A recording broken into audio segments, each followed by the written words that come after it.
امام جعفر صادق جس کو اللہ نے جنت بیچنے کا اختیار دیا، ایک مرتبہ امام جعفر صادق کے پاس ان کا ایک پڑوسی آیا اور کہنے لگا حضرت مجھے گھر بیچنا ہے، میں گھر بیچنا چاہتا ہوں۔ فرمایا ٹھیک ہے ہمیں بیچ دو۔ حضرت قیمت؟ فرمایا کہ یہاں اگر تم یہ گھر مجھے بیچ دو گے تو اس کے بدلے میں تمہیں جنت میں گھر دوں گا۔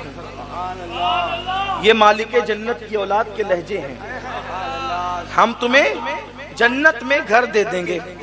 کہا حضرت لیکن اس دور کے لوگ بھی کتنے سچے سچے تھے، عقیدے کے اچھے تھے۔ انہوں نے کہا حضرت دستاویز تو تیار کرنی ہوگی نا، تو آپ ہمیں لکھ کے دے دیں، گھر آپ کا ہم لکھ کے دیتے ہیں، جنت ہماری آپ لکھ کے دیں۔ امام جعفر صادق نے لکھ دیا، ہم نے اس سے گھر لیا، اس کے بدلے میں جنت دی۔ اور حج کے ایام آئے، امام جعفر صادق چلے گئے حج کے لیے۔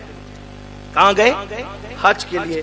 خدا کا کرنا وہ حج کے لیے گئے، ادھر اس کی طبیعت خراب ہو گئی۔ جس نے جنت خریدا تھا مکان دے کر، اس نے وصیت کی میرا انتقال ہو جائے تو یہ چٹھی امام کے ہاتھ کی لکھی میرے کفن میں رکھ دینا، اس لیے کہ دستاویز ہے جنت کی، ساتھ میں لے جانا ہوگا دکھانے کے لیے، تو پھر جنت ملے گی اسی پر۔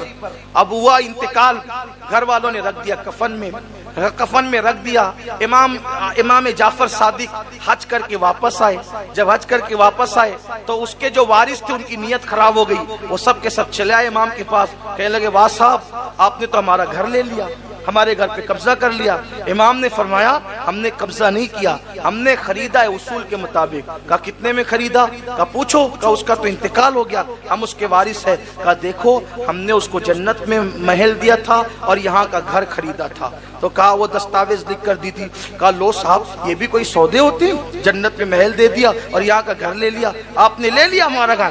فرمایا امام جعفر صادق نے سودا تم سے نہیں کیا تھا، سودا جس سے کیا تھا اب جا کر اس سے پوچھو کہ میں سودے میں سچا ہوں کہ نہیں۔ کہا لو صاحب یہ بھی کوئی بات ہوئی، وہ تو مر کے قبر میں چلا گیا، ہم اس سے کیا پوچھنے جائے۔ فرمایا جاؤ تو صحیح، جاؤ تو صحیح۔ اللہ اکبر، سیرت نگار لکھتے جب وہ پہنچے اس کی قبر پر تو جو چٹھی انہوں نے اپنے ہاتھ سے اس کے کفن میں رکھی تھی، وہ چٹھی اس قبر پر پڑی ہوئی تھی۔ ایک طرف امام جعفر صادق کی تحریر تھی اور دوسری طرف اس کی تحریر تھی کہ امام نے جو وعدہ کیا تھا اس وعدے کے مطابق مجھے جنت میں محل مل چکا ہے۔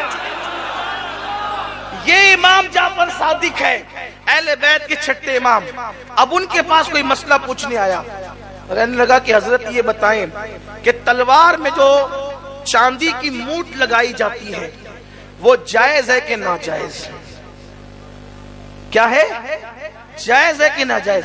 اب اگر مجھ سے کوئی پوچھے کہ چائنیز کھانا جائز ہے کہ ناجائز تو میں کہوں گا جائز ہے، تو کہیں گے اس کی دلیل کیا ہے؟ تو میں کہوں گا کہ وہ جو فلاں خان صاحب فلم دنیا میں کام کرتے نا وہ بھی چائنیز کھاتے ہیں۔ کہا واہ جی واہ، بڑی دلیل لائی آپ نے، آپ بھی غیر معتبر ہو گئے غیر معتبر کا حوالہ دے کر۔ صحیح یہی نا بھائی، جائز بتانا ہے تو اس کا حوالہ دو، دامن نچوڑ دے تو فرشتے وضو کرے، یہی تو ہے، یہی تو ہے۔ کہا کہ یہ ڈش کھانا جائز ہے کہ ناجائز؟ وہ فلاں خان صاحب کا حوالہ دیا ناچنے والے کا تو میں غیر معتبر ہو گیا۔ لیکن اگر میں نے یہ کہہ دیا کہ علامہ اختر رضا خان صاحب کو میں نے کرتے دیکھا ہے، یہاں بھی خان صاحب ہے نا، لیکن یہ کہہ دوں کہ علامہ اختر رضا خان صاحب جنہیں ہم اور آپ محبت پیار سے تاج الشریعہ کہتے ہیں ان کو کرتے دیکھا ہے، کہا نہیں اب بات مکمل ہے۔ کیوں؟ کیونکہ جس کے کردار پر، جس کے ایمان پر، جس کے تقوی پر، جس کی پرہیزگاری پر اعتماد ہو وہی ذات حوالہ بنتی ہے، اور جس کے تقوی پہ پرہیزگاری پر اعتماد ہی نہ ہو، جو آدمی خود ڈاؤٹ فل ہو، وہ کیا حوالہ بنے گی؟ اس کا حوالہ دینے والا خود جو غیر معتبر ہو جائے گا۔ اب امام جعفر صادق، توجہ کر رہے ہیں آپ، امام جعفر صادق جو ہم حنفیوں کا حوالہ، جو شافعیوں کا حوالہ، جو مالکیوں کا حوالہ، جو حنبلیوں کا حوالہ، جو بہلول دانا جیسے مذہب کا حوالہ، جعفر صادق سب کا حوالہ، بلکہ جو لوگ فقہ حنفی مالکی شافعی کو نہیں مانتے تو وہ لوگ بھی فقہ جعفری کو اپنا حوالہ مانتے ہیں.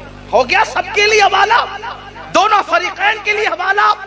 اب امام جعفر صادق سب کے لیے حوالہ، شیعہ سنی سب کا حوالے کا نام ہے جعفر صادق. وہی پر امام اعظم، وہی پر داتا علی حجوری، سب وہی جو سب کا حوالہ ہے امام جعفر صادق.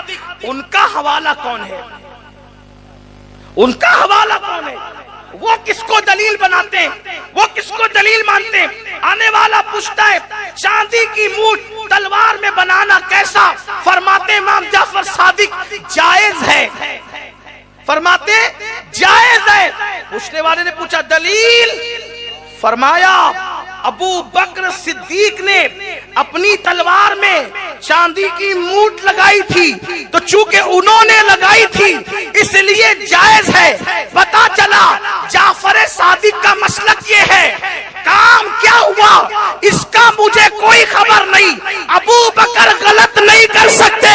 اگر چاندی کی مونچھ تلوار میں لگا لی تو ابو بکر کی بات دلیل بن گئی. اب جتنے کام ابو بکر نے کیے ہیں ابو بکر کے کام نہیں دیکھتے چونکہ وہ ذات غلط کر نہیں سکتی اس لیے انہوں نے لگایا تو لگانا جائز ہے. تو آنے والے کی نیت میں کچھ ڈاما ڈول تھا. اس نے کہا آپ بھی ان کو صدیق کہتے ہیں؟ آپ بھی ان کو صدیق کہتے ہیں؟ اب امام جعفر صادق بیٹھے تھے، کھڑے ہو گئے اور پھر کہتے ہیں ہو صدیق صدیق صدیق صدیق صدیق صدیق. جب تک ان کی سانس نہیں ٹوٹ گئی وہ ابو بکر کو صدیق صدیق صدیق کہتے ہیں. وہ صدیق ہے صدیق ہے صدیق. اور مولا کائنات کو کہتے ہیں کہ آسمانوں سے خدا نے جو ابو بکر کا نام نازل کیا ہے وہ صدیق ہی ہے. نعرہ تکبیر، نعرہ رسالت، نعرہ حیدری، خاندان اہل بیت اور سیدنا صدیق اکبر. تو مال کے بعد باری آتی ہے آل کی. اب آل کے معاملے میں صدیق اکبر نے ترجیح کس کو دی؟ قربان. آپ کی بڑی مشہور روایت ہے آپ کا بیٹا ایمان لانے کے بعد صدیق اکبر کے ساتھ اس کی بابا بدر کا میدان کتنا بھیانک اور دردناک تھا. ایک طرف باپ دوسری طرف بیٹا، ایک طرف چچا دوسری طرف بھتیجا، ایک طرف ماموں دوسری طرف بھانجا. یہ حضور کے صحابہ ہیں. میرے عزیزو نبی کے لیے کوئی داماد نہیں چھوڑتا یار، انہوں نے اپنا باپ چھوڑا ہے. جو شہر میں کعبہ تھا کعبہ وہ شہر چھوڑا. ہمیں کعبے سے کیا مطلب، محبوب گیا تو ہم بھی چلے. یہ صحابہ ہیں. لوگ ان کا کردار آج مشکوک کر رہے ہیں جنہوں نے کعبے والا شہر چھوڑا، اللہ کے نبی کے لیے مال چھوڑا. اور یہ تو صدیق اکبر ہے. امام تبری لکھتے ہیں کہ ایک بار صدیق اکبر یوں آستین چڑھا کے تھر تھر کانپتے ہوئے بارگاہ مصطفیٰ کریم میں حاضر ہوئے. سرکار نے کہا یہ تیری حالت کیا ہے ابو بکر؟ عرض کی حضور وہ ابو قحافہ ہے نا، ابو قحافہ میرا باپ، آج اس نے آپ کے خلاف کوئی جملہ کہہ دیا، اب اس کو میں نے ایک مکہ مارا ہے، وہ گر کے بے ہوش پڑا ہوا ہے، آیا اس لیے ہوں اجازت دیں اس کو قتل کر دوں، یا اس کو قتل کر دوں اس کی اجازت دیں، یا پھر دعا کرے کہ وہ ایمان لے آ کر وہ بھی عاشق رسول بن جائے. رحمت للعالمین کے ہاتھ اٹھ گئے، کہنے لگے اللہ اسے ایمان کی دولت دے. پھر صدیق اکبر کا مقدر یہ ہو گیا کہ ان کے ابا بھی صحابی، ابو بکر صدیق خود بھی صحابی، ان کے بیٹے بھی صحابی، ان کے پوتے بھی صحابی.